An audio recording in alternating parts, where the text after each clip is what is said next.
Gênesis capítulo 29, versículo 31. Quando o Senhor Deus viu que Jacó desprezava Lia, fez com que ela pudesse ter filhos, mas Raquel não podia ter filhos. Lia ficou grávida, deu à luz a um filho e pôs nele o nome de Ruben. Ela explicou assim: o Senhor viu que estava triste, mas agora o meu marido vai me amar. Lia ficou grávida outra vez e teve outro filho, a quem deu o nome de Simeão e disse: o Senhor viu que eu estava desprezada e por isso me deu mais esse filho. Lia engravidou outra vez e teve mais um filho, a quem chamou de Levi, pois disse assim: agora o meu marido ficará mais unido comigo, pois eu já lhe dei 3 filhos. Lia ficou grávida mais uma vez e teve outro filho, e a esse deu o nome de Judá, e disse: dessa vez louvarei a Deus, o Senhor. Depois disso, não teve mais filhos. Essa é a palavra de Deus para a gente hoje. Nós estamos vivendo dias conturbados e Deus compartilhou essa palavra comigo já faz um tempo. E eu quero compartilhar essa palavra com você hoje. Talvez você esteja não precisando ouvir essa palavra, mas talvez no futuro isso que você vai receber, esse ensinamento que você vai receber seja necessário. Talvez você já tenha vivido essa posição de Lia, que nós vamos explicar agora, e até mesmo essa posição de Lia, de Jacó e de Deus, que são as 3 posições que nós vamos comentar nessa gravação. Talvez também você esteja realmente passando por isso. Você esteja realmente vivendo dias onde a sua expectativa e a sua realidade são coisas diferentes. A sua expectativa e a sua realidade são coisas diferentes. Talvez essa palavra seja o que vai fazer diferença para você. Então, por favor, preste atenção. A gente encontra nesse mesmo trecho 3 personagens, onde o principal personagem aqui desse trecho é Lia. A Bíblia vai enfatizar nesses versículos aqui que Lia é agraciada por Deus, ela é abençoada por Deus e ela tem a madre aberta, ela tem a possibilidade de ter filhos, ela ganha essa possibilidade, coisa que até então ela não tinha conseguido. Se você for reparar para pensar, isso aqui só acontece depois que Jacó já tinha se casado com Raquel. Se você conhece a história, você vai saber que Jacó levou 7 anos de trabalho para casar de forma enganosa com Lia. E depois ele levou mais 7 anos para casar com a pessoa que ele realmente amava, que era Raquel. Dito isso, você precisa entender que Raquel chegou 7 anos depois de Lia. E o texto vai dizer, vai contar essa história logo após o casamento de Jacó com Raquel. Ou seja, Jacó e Lia tiveram 7 anos de casamento e não tiveram filhos. Depois que ele se casa, pelo menos 7 anos depois do casamento com Leia, quando ele se casa com Raquel, a gente vai ver essa passagem aqui. Então, naquele tempo, 7 anos era muito tempo para se ter um filho, um casal, né? E aí eu acredito que já tivesse se passado pela cabeça de Jacó que ele não pudesse ter filhos. Talvez tivesse se passado isso pela cabeça de Jacó. Mas Lia tinha muito mais medo disso, porque para a mulher é muito mais vergonhoso naquela cultura. Quando Lia se dá conta que não pode ter filhos, ela clama a Deus e ela pede: Senhor, eu estou sendo desprezada. Senhor, eu estou sendo esquecida pelo meu marido. O meu marido não me ama, o meu marido ama a minha irmã. E aí ela pede uma bênção a Deus, ela pede a capacidade de gerar um filho a Deus, mas ela pede com essa motivação. Se você for reparar os versículos, olha só que loucura. Ela diz assim: quando o Senhor Deus viu que Jacó desprezava Lia, O próprio Deus, isso parte do próprio Deus, fez com que ela pudesse ter filhos, mas Raquel não podia ter filhos. Ou seja, até Deus olhar e ver que Jacó desprezava Lia, Lia ainda não podia ter filhos. Então, naquele momento, Deus faz com que Lia pudesse ter filhos. E aí Lia ficou grávida, deu à luz a um filho e pôs nele o nome de Rúben, e ela explicou assim: o Senhor viu que eu estava triste, mas agora o meu marido vai me amar. Todas as expectativas de Lia estavam em ser amada pelo marido. Todas as expectativas dessa mulher aqui estavam em ser amada pelo marido. Então, se você for pegar o pai dela, o Labão, ele não era uma pessoa agradável. Se você for pegar a personalidade até da própria Raquel, você vai ver que não é uma pessoa tão agradável assim como o pai. A Bíblia fala que depois que Lia tem os filhos, ela começa a humilhar Raquel por não poder ter filhos. E isso é muito chocante, porque você vê que a própria estrutura familiar de Lia entrega quem ela é.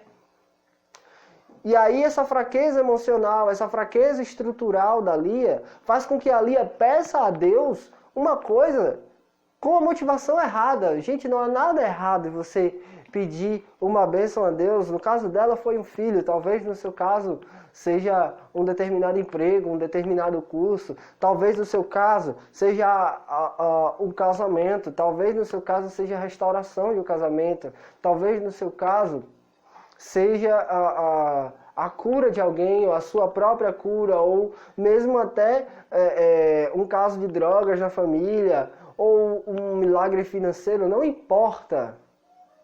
De verdade, não importa. O que importa é a motivação do milagre que você pede.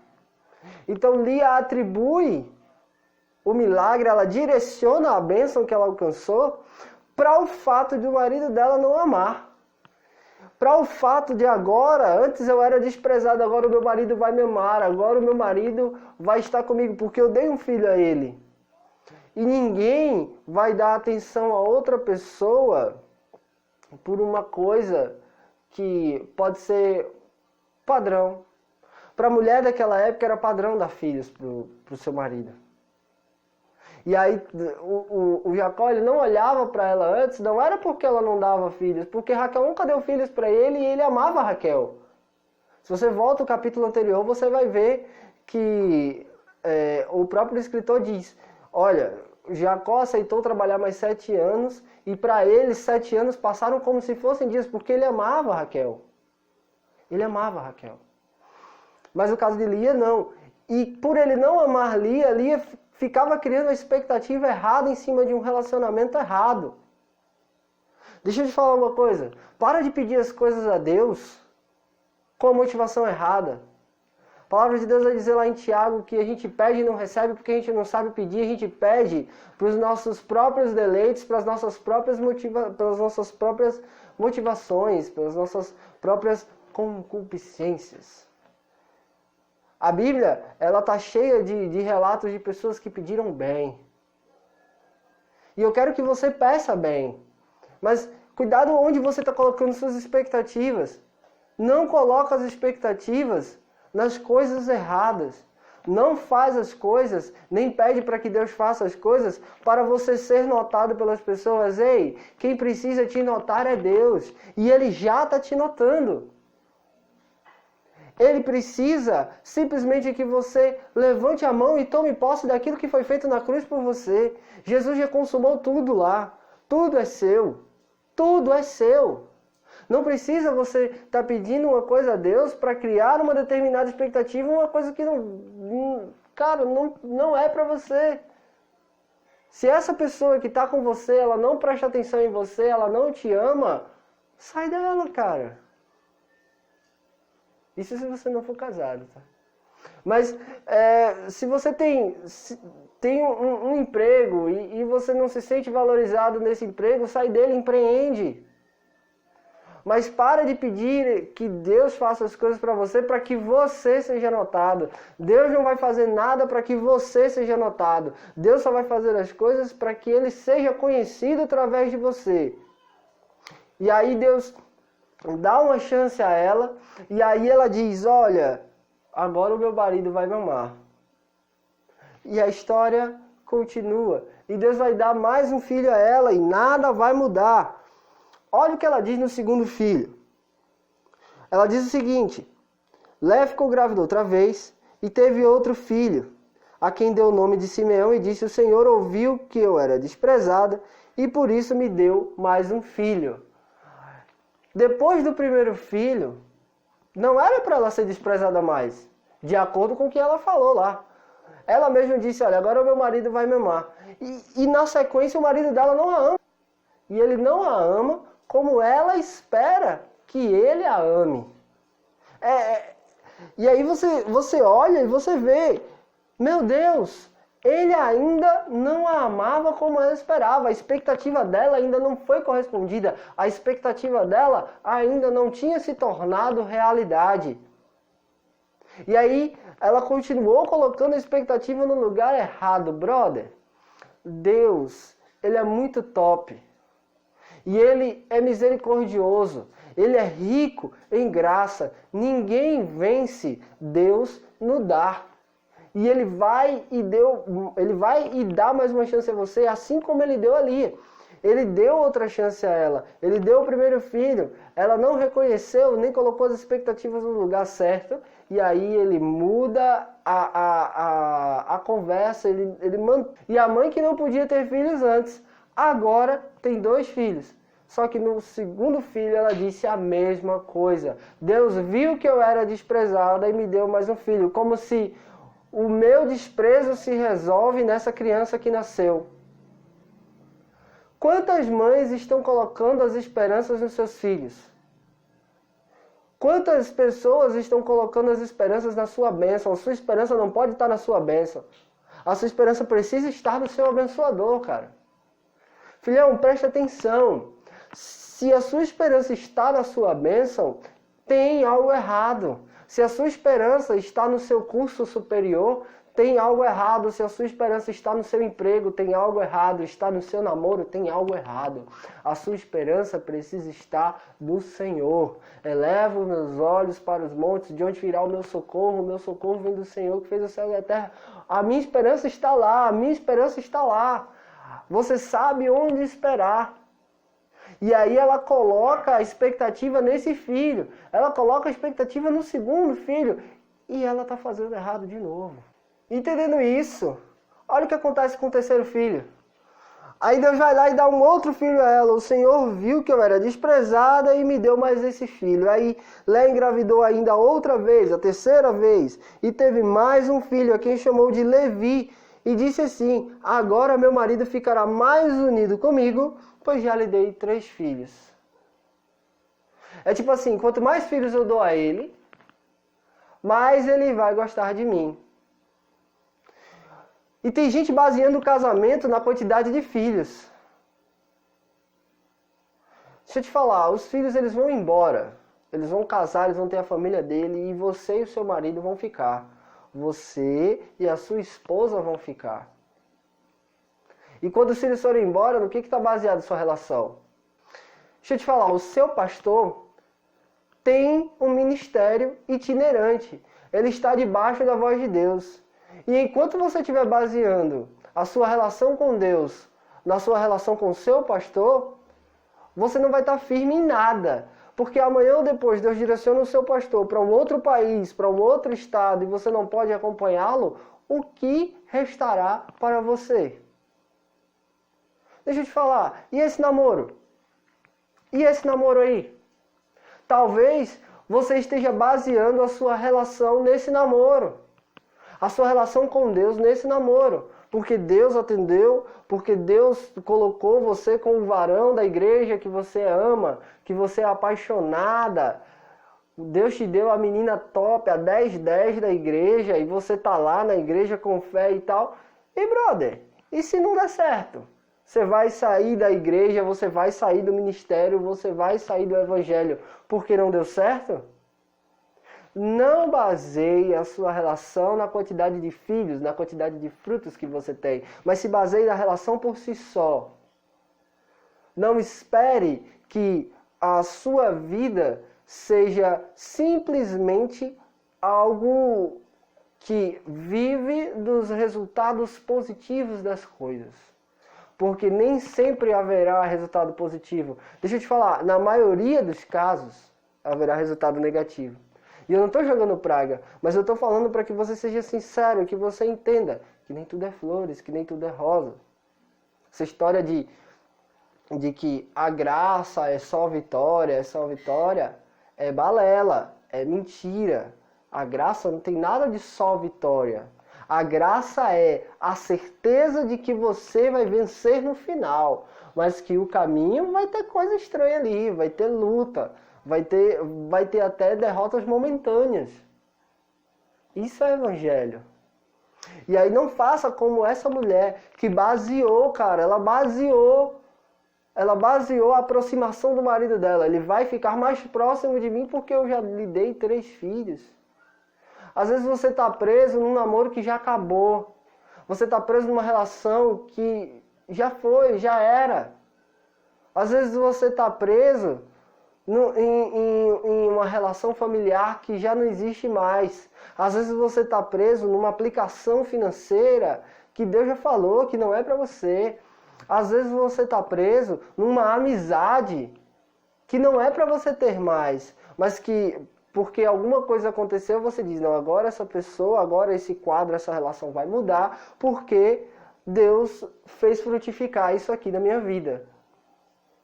E não vai.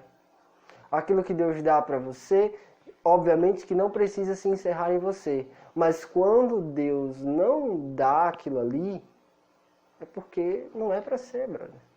E por fim, não é porque quando Deus não dá aquilo ali não é para ser. É para você entender que você tem o controle do que você sente, não do que o outro sente. Você tem o controle do que você faz. E você não controla o que as outras pessoas fazem, mas você controla o que você faz com o que as outras pessoas fazem contra você. Então as pessoas, elas podem até te maltratar, elas podem até te esquecer e tal, mas você não pode querer controlar o sentimento dela. Você tem que controlar aquele sentimento que gera em você a partir do desprezo, a partir do ódio, a partir da perseguição. É isso. E talvez você não tenha um bom relacionamento com seus pais hoje. Talvez você não tenha um bom relacionamento com seus colegas de trabalho. Talvez tenha alguma pessoa que precise do seu perdão e que você precise pedir perdão para essa pessoa. E você precisa fazer isso. Mas você não pode se movimentar a partir da atitude das outras pessoas, esperando criar nas outras pessoas sentimentos. Porque você não é responsável pelo que os outros sentem, você é responsável pelo que você sente. E o que você sente cria ambientes, e ambientes criam sentimentos nas pessoas. Então você pode influenciar, mas você não pode determinar os sentimentos dos outros. Mas a chave toda está em uma coisa só, que é o que Lia faz. Porque tudo o que Lia fez até aqui gerou frutos errados. Porque a expectativa dela estava errada, porque a semente dela estava errada. Ela fez um pedido, ela foi notada por Deus, Deus abençoou, Deus deu uma chance e ela não entendeu, Deus deu 2 chances, ela não entendeu, Deus deu a 3ª, ela não entendeu. Mas olha só o que acontece quando ela finalmente entende. Vê o que ela fez no 4º filho. Olha o 4º filho da Lia. Versículo 35 do capítulo 29 de Gênesis diz assim: Lia ficou grávida mais uma vez e teve outro filho, o 4º filho. E a esse deu o nome de Judá e disse: desta vez louvarei a Deus o Senhor. Depois disso, não teve mais filhos. Quando ela tem Judá, e eu me arrepio quando eu falo disso, porque Jesus é maravilhoso. Quando ela tem Judá, ela simplesmente glorifica a Deus. Ela simplesmente, dessa vez eu louvarei ao Senhor.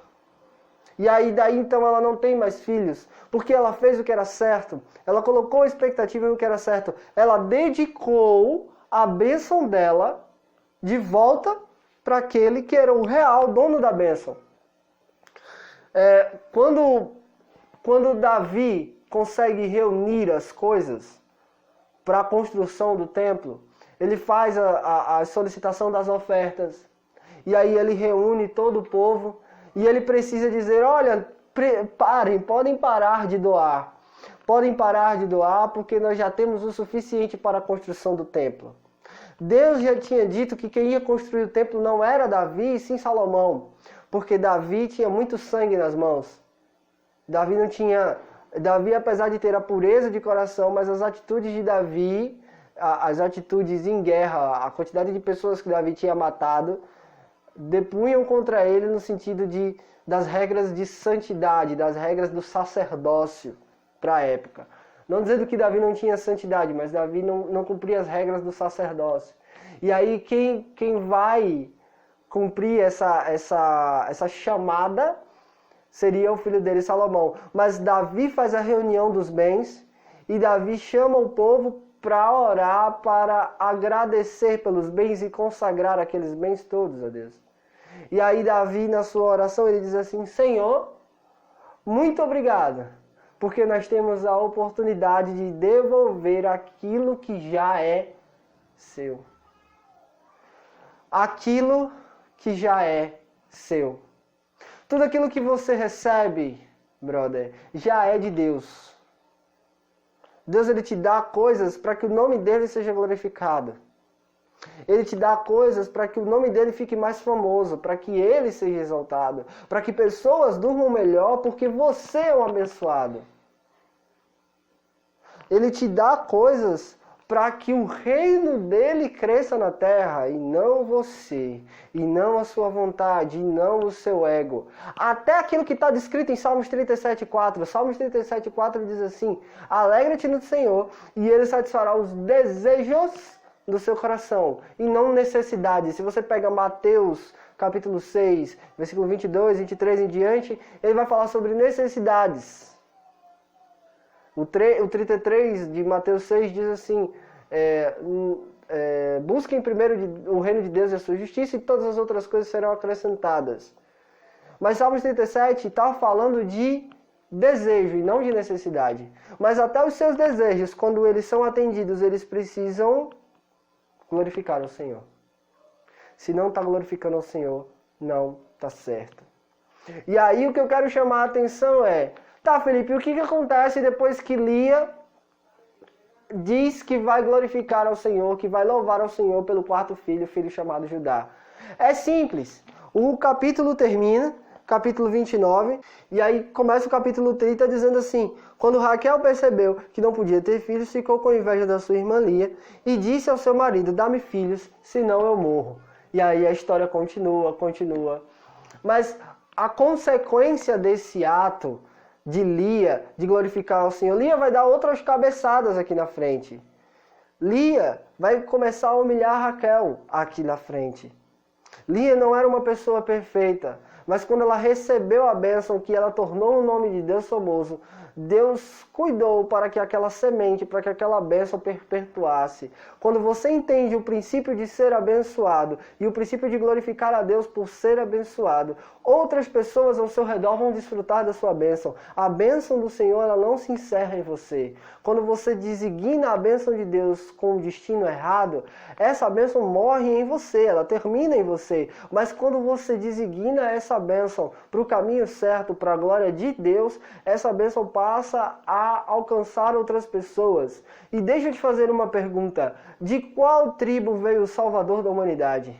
De qual tribo veio o Rei dos Reis, o Senhor dos Senhores? A Rosa de Saron, o Príncipe da Paz, o Emanuel, Deus conosco. De onde veio Jesus? Ele é o leão da tribo de Judá, brother. E aí é onde eu entendo, e toda vez que eu prego essa palavra, toda vez que eu falo disso, toda vez que eu prego essa mensagem, eu me lembro do Espírito Santo me entregando isso, e eu me arrepio, e eu fico com vontade de chorar, porque eu entendi nesse dia que não é mais o que você pede, mas é o que você faz com o que você pede.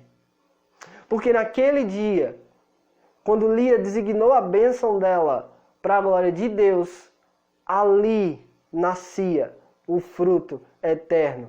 aquela semente geraria um fruto eterno. Aquela semente, essa simples passagem de Gênesis 29, esse último versículo de Gênesis 29, nos diz que uma mulher recebeu uma bênção, glorificou ao Senhor, e essa bênção, lá na frente, salvou a nossa vida, salvou a nossa humanidade, nos deu perspectiva de salvação. Quando Lia, pecadora, falha, toda torta, toda cheia de erro, toda cheia de coisa para melhorar, de coisa para consertar, quando ela entendeu que ela precisava glorificar ao Senhor e colocar as expectativas dela no Senhor, a história da humanidade foi mudada.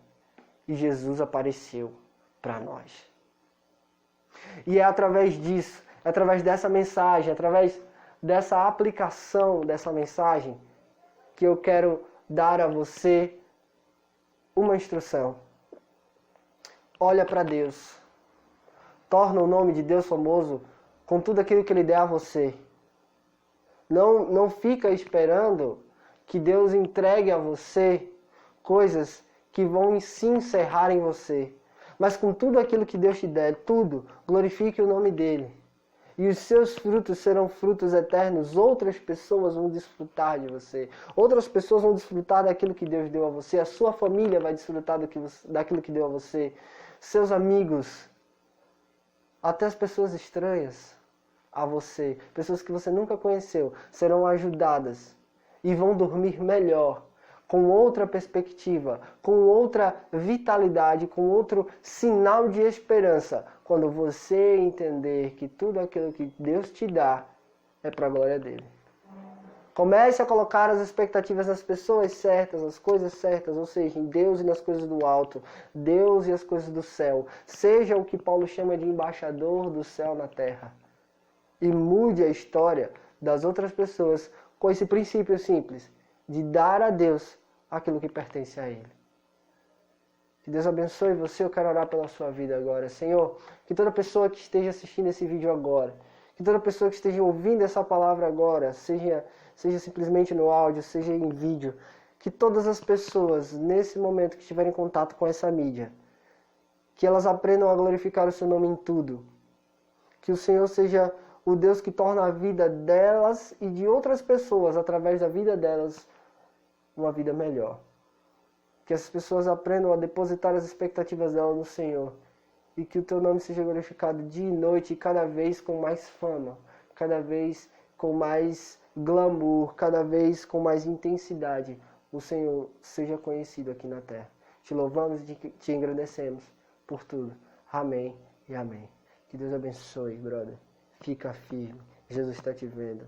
Te vejo no próximo vídeo aqui no canal, mas pega essa palavra e vive ela com intensidade.